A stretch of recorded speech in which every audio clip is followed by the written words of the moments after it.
ちそうさまチャンネルは男子おつまみ。今度新しい本が出まして、それにも載ってるメニューなので、豚マヨ生姜焼きというメニューを。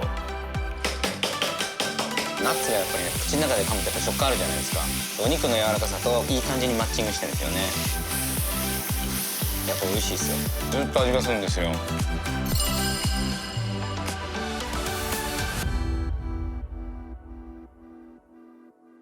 今日のごちそうさまチャンネルはですね、男子おつまみ豚マヨ生姜焼きというメニューを作りたいと思います。この豚マヨ生姜焼きはですね、今度新しい本が出まして、美味しいおつまみは白いご飯にも合うというテーマで構成されている本です。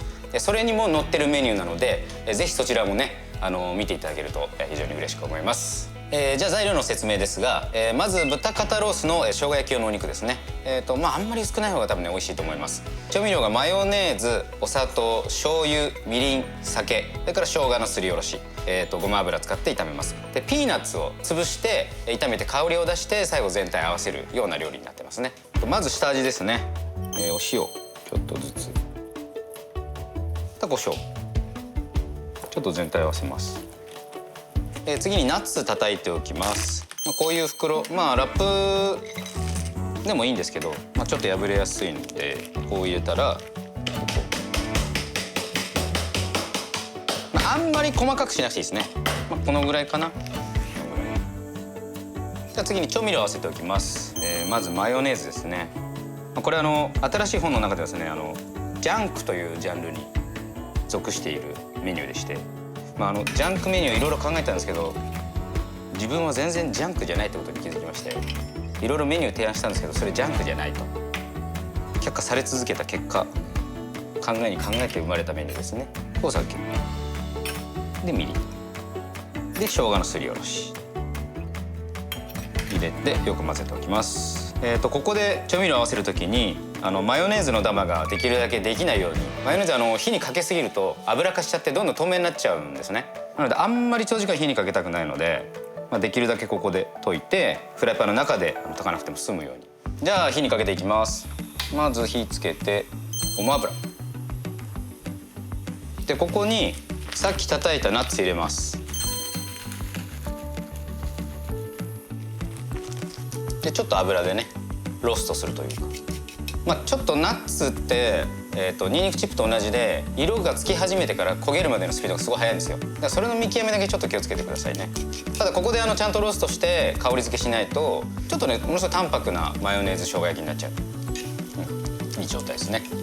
でちっちゃく砕けたやつがやっぱりちょっと焦げやすいんですよ。なのでちっちゃいのが色づき始めたら全体ちょっと寄せて、ここにお肉入れていきます。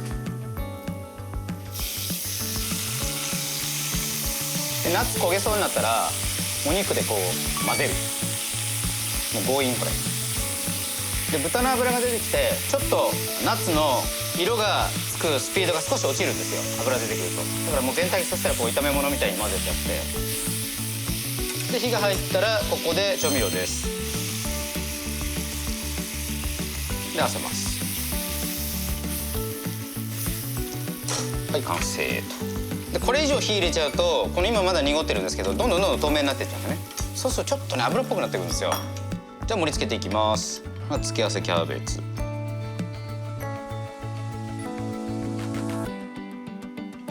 いしょ。でタレで、はい、完成です。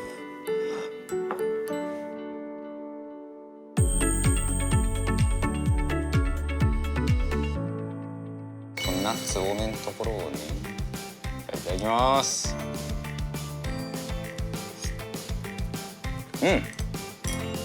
超うまい。ずっと味がするんですよ。あとナッツがやっぱりね香ばしくて、口の中で噛むとやっぱ食感あるじゃないですか。お肉の柔らかさといい感じにマッチングしてるんですよね。いやこれ美味しいですよ。ジャンクだと思うんだけどね。最高ですよこれ。これ本当にねご飯にも合うし、お酒のつまみにも最高だと思います。ごちそうさまでした。